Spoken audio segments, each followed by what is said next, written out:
આગળ વાત કરીએ તો ચોમાસાના પ્રારંભ સાથે જ વરસાદના ગંદા પાણી ભરેલા ખાડાઓ તેમજ ખુલ્લી ગંદકીથી ઉભરાતી ગટરોની વચ્ચે રહેવા માટે લોકો હવે મજબૂર બન્યા છે।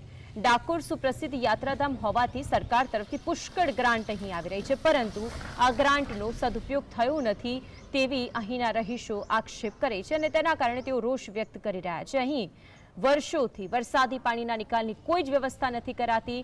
પ્રજાના ટેક્સના પૈસા આ ગંદકીમાં વહી જતા હોય તેમ લાગી રહ્યું છે। હાલ વાયરસથી થતા રોગોએ અજગર ભરડો લીધો છે, ત્યારે સરકારી દવાખાના તેમજ પ્રાઇવેટ દવાખાના દર્દીઓથી ઉભરાઈ રહ્યા છે।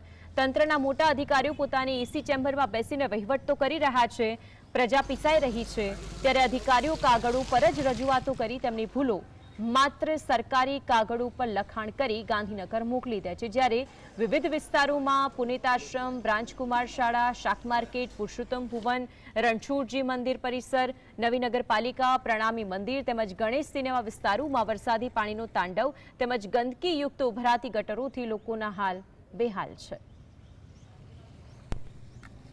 અમારા વોર્ડમાં વર્ષોથી ગંદકી જ છે, કોઈ પરિસ્થિતિ એવી નહીં, કોઈ દાનની સફાઈ નહીં, કશું જ નહીં।